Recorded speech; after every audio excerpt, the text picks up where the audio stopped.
নমস্কাৰ নিউজ 8 চাই থকাৰ বাবে ধন্যবাদ আৰু ষ্টুডিঅ'ত মই ইউনুছ তামুলী আজি এটা বিশেষ প্ৰতিবেদন লৈ আমি আপোনালোকৰ কাষ চাপিছোঁ আৰু প্ৰতিবেদনটো হৈছে গৰু হয়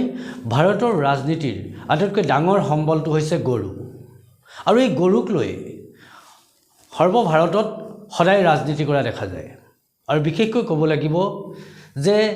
গৰুক হিন্দু ধৰ্মৰ যিসকল ব্যক্তি আছে সেইসকলে মাৰ সন্মান দিয়ে আৰু ঠিক তেনেকৈ গৰুক পূজাও কৰা হয় কিন্তু এইটো কেৱল ৰাজনৈতিক বিশ্লেষণহে যেন আমাৰ মনলৈ আহে কিন্তু সঁচা অৰ্থত এই গৰুক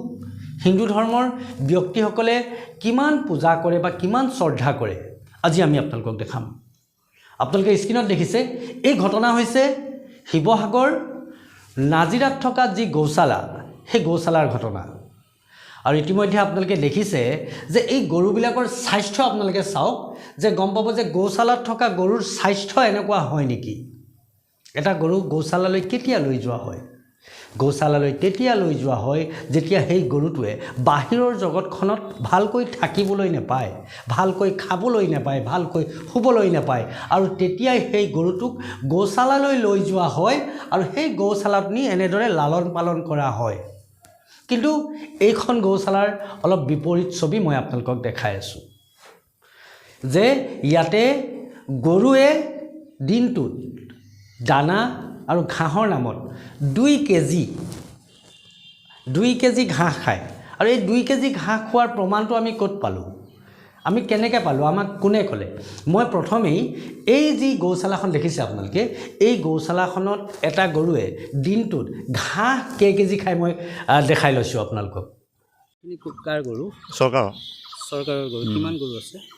ইয়াত আছিলে আপোনাৰ 76 জনী আছিলে এতিয়া বৰ্তমান কিমান আছে এতিয়া আপোনাৰ 72 হ'ব নেকি চাৰিটা নহয় ঐ সন্দীপ কেইটা মৰিলে 3 জনী নে 2 জনী 4 জনী হা তিনিটা গৰু মৰিছে ন এজনী গৰু আপোনাৰ এক্সিডেণ্ট হৈ মৰিছে ইয়াৰ হা মতা গৰু মুঠতে তিনিটা মৰিছে কি কাৰণত মৰিছে তিনিটা এজনী এক্সিডেণ্ট হৈ মৰিলে মানে বাহিৰতে এক্সিডেণ্ট হৈ নহয় ইয়াতে মানে দুপোৱা আছিলে গৰুজনী সেইফালে কিনাৰত অলপমান দ আছিলে তাত সোমাই গৈছিলে আৰু বাকী দুটা এতিয়া কিবা সেনেকেই ডেথ হৈছে কিবা এটা গম পোৱা নাই তাকে এতিয়া ডাক্তৰ আহিছে গম পাব নেচাৰেলি মানে অলৰেডি তিনিটা গৰু মৰিছে তেতিয়া ডক্তৰ অহা নাছিল নেকি ডক্তৰ এবাৰ আহিছিলে চাই গৈছিলে চব ঠিকে আছে বুলি ক'লে তাৰপিছত নেক্সট টাইম আকৌ মৰাৰ পিছত আকৌ কালি আহিছিলে ডক্তৰ কালিও চাই গৈছে ভালে আছে একো প্ৰব্লেম পোৱা নাই এই দুটা লগালগ পৰিছে আৰু মৰিছে নেকি নহয় তাৰ আগত ট্ৰিটমেণ্ট আগত এই সিং কেনেকৈ মৰিলে পৰহি গৰু আৰু তাৰ আগত পৰহি মৰিছিলে ন পৰহি নে চুৰহি কেনেকৈ মৰিলে কি হৈছিলে তেওঁক সোধক আপুনি তেওঁ চাৰ্জত থাকে তাৰমানে তেওঁ গোটেই কথাটো গম পাব মইতো হেৰিহে ইহঁতৰ ৰিপৰ্টে লৈ পাম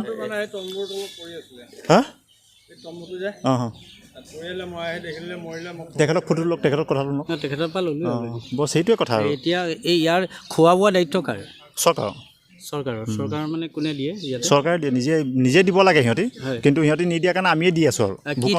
কি দিয়ে আপোনালোকে চাপৰ দিওঁ আৰু তুঁহগুৰি দিওঁ আৰু আপোনাৰ হেৰি ঘাঁহ দিওঁ এই 70টাৰ বিপৰীতে কিমান ঘাঁহ দিয়ে আপোনালোকে ঘাঁহ আমি এতিয়া 10 বস্তা দি আছিলোঁ হয় প্ৰায় আপোনাৰ ধৰি লওক 30-40 কেজি ঘাঁহ গৈ আছিলে আৰু দিনত কেইবাৰ এবাৰ 70টা গৰুৰ বিপৰীতে 30 কেজি ঘাঁহ আৰু প্ৰায় আপোনাৰ 40 আপোনাৰ 35কে 140 কেজি দিনটোত এটা গৰুৰ ভাগত হ'লে ধৰি লওক 2 কেজি 2 কেজি 3 কেজি পৰে 3 কেজি মান এনে আপোনালোকতো গৰুৰ লগত যথেষ্ট জড়িত গৰুৰ প্ৰত্যেকটো বস্তুৱে জানে যিহেতু আপুনি ইয়াৰ লগত জড়িত এনে এটা গৰুৱে দিনটোত 2 কেজি বা 3 কেজি ঘাঁহে যথেষ্ট নেকি গোটেই মাহটো তাৰমানে গোটেই বস্তুটো আপোনাৰ গোটেই খাদ্যটো 2-3 কেজি হ'লে হৈ যায় দিনটোৰ ভিতৰত 2-3 কেজি গৰুৱে খালে হৈ যায় আৰু সেইটো হিচাপত আপোনালোকে যিটো ৰাচন দিছে বা যিটো খাদ্য দিছে সেইটো এনাফ দিছে এনাফ বুলিও ক'ব নাই বহুত এনাফ বুলিও নকওঁ মই আপোনাক পেট ফুলি আচলতে কি হয় এনেকৈ গ্ৰুপত থাকিলে গৰুবিলাকক আমি বহুত ভাবি চিন্তি দিব লগা হয় লিমিটেড কাৰণ কেতিয়াবা কিছুমান গৰুৱে জোৰ কৰি পেলাই বেছিকৈ খাই দিয়ে আৰু বেছিকৈ খালেও মৰি যায় গম নাপায় সেইটো কাৰণে আমি এটা এনেকুৱা হিচাপত দিওঁ যে ৰেচিঅ'টো 2 কেজিমানকৈ সিহঁতি 3 কেজিমানকৈ পাই যায় বেছিকৈ খালেও মানে খুব বেছিতকৈ বেছি 4 কেজিমান গৰুজনী খাব পাব বেছি খাব নাপায় তাৰমানে সেইটো হিচাপত ৰেচিঅ'ত দিয়া হয় আৰু এই বৰ্তমান যিকেইটা গৰু মৰিলে তাৰ বিশেষ আপোনালোকে জানিব পৰা নাই যে কেলৈ মৰিছে নহয় ডাক্তৰে ৰিপৰ্টটো দিয়া নাই পষ্টমৰ্টম কৰি গৈছে কালি এতিয়া কালি ৰিপৰ্ট দিব যেতিয়াহে গম পাম আমি কি হৈছে কি নাই হোৱা ঠিক আছে আৰু ইতিমধ্যে আপোনালোকে দেখিলে আৰু আপোনালোকে শুনিলে যে এই ব্যক্তিজনে কি ক'লে 70টা গৰু আৰু 10 বস্তা ঘাঁহ আৰু এটা বস্তাত কিমানকৈ থাকে আৰু এটা গৰুৱে কিমানকৈ খায় অতি হাস্যকৰ বিষয় যে এটা গৰুৱে 2 কেজি ঘাঁহ খায় আৰু 4 কেজি যদি ঘাঁহ খাই দিয়ে বেছি হৈ যায় এতিয়া আপুনি হাঁহিবনে কান্দিব এনেকুৱা কথা শুনি যে এটা গৰুৱে 2 কেজি ঘাঁহ খায় যদি 4 কেজি ঘাঁহ খায় বেছি হৈ যায় আৰু এনেধৰণে চলি আছে এই গৌশালাৰ নামত এইসকল ব্যক্তিয়ে এনেদৰেই গো নিধন যজ্ঞ বুলি ক'ব লাগিব মুখ্যমন্ত্ৰী হিমন্ত বিশ্ব শৰ্মা গো নিধন যজ্ঞ পতা হৈছে আপোনাৰ শাসনত থকা এইখন চৰকাৰৰ দিনত গো নিধন যজ্ঞ পাতিছে য'ত আপুনি কয় যে গো সুৰক্ষিত কৰিবৰ কাৰণে আইন প্ৰণয়ন কৰিব লাগে সেইখন দেশ আপোনাৰ ৰাজত্বতেই চলিছে গো নিধন যজ্ঞ আৰু সেই নিধন যজ্ঞ ক'ত চলিছে মই আপোনাক কৈছোঁ এই নিধন যজ্ঞ চলিছে শিৱসাগৰ নাজিৰাস্থিত যি গৌশালা আছে সেই গৌশালাত 75টা গৰু ইতিমধ্যে আছিল 5টা গৰু বৰ্তমান নিধন হ'ল আৰু 70টা বৰ্তমান নিধন যজ্ঞৰ ফালে গতি কৰি আছে মুখ্যমন্ত্ৰী হিমন্ত বিশ্ব শৰ্মা ডাঙৰীয়া আৰু এয়া হৈছে গো সুৰক্ষা আইন যিখন আইন প্ৰণয়ন কৰিবৰ বাবে প্ৰত্যেক দিনাখনেই আপুনি বহু ডাঙৰ ডাঙৰ কথাৰে ৰাইজক আভুৱা ভৰে যে কি কৰিলে গো সুৰক্ষা আইনে আমাক কিমান লাভ দিব কিমান লোকচান নহ'লে কিমান লোকচান হ'ব আৰু কিমান লাভ হৈ আছে এয়া স্ক্ৰীণত আছে মুখ্যমন্ত্ৰী হিমন্ত বিশ্ব শৰ্মা ডাঙৰীয়া গো সুৰক্ষা আইনে কিমান সুৰক্ষিত কৰি আছে এয়া স্ক্ৰীণত আছে ফটোৱে কেতিয়াও মিছা নকয় গতিকে কেৱল 2 কেজি ঘাঁহ বৰ্তমান এইখন অসমত গৰুৱে খাই আছে এনেদৰে কাৰাগাৰত থাকি 2 কেজি ঘাঁহ আৰু এই 2 কেজি ঘাঁহ আমি যিহেতু দেখাইছিলোঁ যে তাতে পশু চিকিৎসক আহিছিল আমি সেইজন পশু চিকিৎসককো সুধিছিলোঁ আচলতে 2 কেজি ঘাঁহ খাই এটা গৰু জীয়াই থাকিব পাৰে নেকি পশু চিকিৎসকৰ ভাষ্যও মই আপোনালোকক শুনাম যে পশু চিকিৎসকে কি ক'লে আপোনালোকে অকণমান শুনি লওক আপুনি যিহেতু গৰুৰ ওপৰত যথেষ্ট অভিজ্ঞতা আছে আপোনাৰ যিহেতু ভেটেৰিনেৰী ডক্টৰ আপুনি আৰু এই ক্ষেত্ৰত এটা গৰুৱে কিমান কেজি খাদ্য খালে পেট ভৰে দিনটোত 20 কেজিমান লাগিব লাগিব কমচে কম 20 কেজি লাগিব গা আৰু এতিয়া দেখা গৈছে এই গৰুখিনিৰ মাজত কেইবাটাও গৰু ইতিমধ্যে 4-5টামান গৰু মৃত্যুমুখত পৰিছে তো এই আপোনালোক অৱগত নেকি মৃত্যুমুখত পৰিছে মানে বুজি পোৱা নাই কথাটো মানে 4-5টামান গৰু মৰিলে তো আপোনালোকে গম পায় নেকি সেই কথাটো আজিয়ে মই গম পাইছোঁ হয় মই আগতে গম পোৱা নাছিলোঁ ন মানে আপোনালোকক অৱগত কৰা নাছিল নেকি ইয়াৰ কৰ্তৃপক্ষে শুনিছোঁ কৰিছে আমাক ছাৰক মাতিছে অহা নাই ছাৰ আহিছিল শুনিছোঁ কেতিয়া আহিছিল এইটো তেখেতে জানিব মই নাজানো ছাৰে শুনিছোঁ কেতিয়াবা আহে মাজে মাজে হয় মাজে মাজে আহে তেখেতে ছাৰ হয় ছাৰৰ নামটো কি লাচিত বৰা এতিয়াতো আপোনাৰ সন্মুখত এটা গৰু মৰিল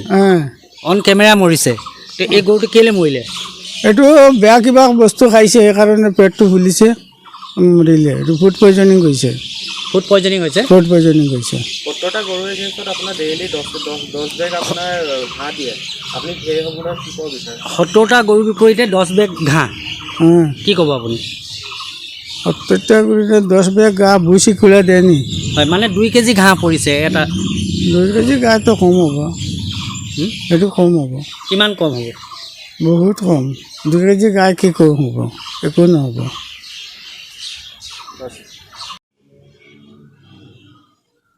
আৰু ইতিমধ্যে আপোনালোকে শুনিলে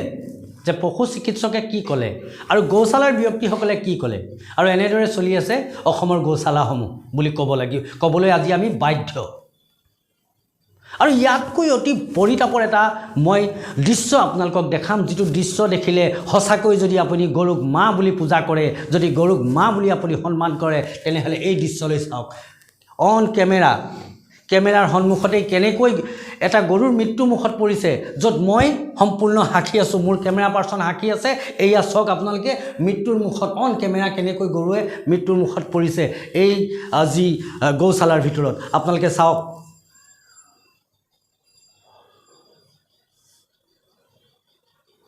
আৰু এয়াই হৈছে এখন জীয়া ছবি, য'ত গৰুক পূজা কৰা হয়। ৰাতিপুৱা নিজে নোখোৱাৰ আগত দুটা ৰুটি বা দুটা পুৰি বনাই গৰুক খুওৱা হয়, সন্মান কৰা হয়, পূজা কৰা হয়। সেইখন অসমতেই চাওক গৰুৰ কি নিধন যজ্ঞ চলিছে। গতিকে এই গোটেই প্ৰতিবেদনটো চাই অসমবাসীয়ে এতিয়া বিচাৰ কৰক যে যিখন গো সুৰক্ষা আইন, সেই গো সুৰক্ষা আইনখনৰ পৰা গো আজি কিমান সুৰক্ষিত। আজি আমি ক'বলৈ বাধ্য গো সুৰক্ষিত আইনখন কেৱল ৰাজনৈতিক মুনাফাৰ বাবে আদায় কৰা হৈছে। যদি ৰাজনৈতিক মুনাফাৰ বাবে আদায় কৰা হোৱা নাছিলে তেনেহ'লে আজি এই ছবিয়ে কি দাঙি ধৰিছে। আজি সমগ্ৰ অসমবাসীৰ এটা প্ৰশ্ন যে এই ছবিয়ে কি দাঙি ধৰিছে। গতিকে গোক পূজা কৰক, আমাৰ আপত্তি নাই, গো সুৰক্ষা আইন আনক, আমাৰ আপত্তি নাই, কিন্তু গো সুৰক্ষাৰ নামত, গো পূজাৰ নামত এনেদৰে এই যিসমূহ গোশালাই ভণ্ডামি কৰি আছে বুলি ক'ব লাগিব, এই ভণ্ডামিবোৰ শেষ কৰি আচলতে সঁচা অৰ্থত গো মাতাৰ যাতে পূজন হয়, গো মাতাৰ আদৰ হয়, তাকেই আজি আমি এই প্ৰতিবেদনৰ দ্বাৰা আমি অনুৰোধ জনালোঁ। নমস্কাৰ।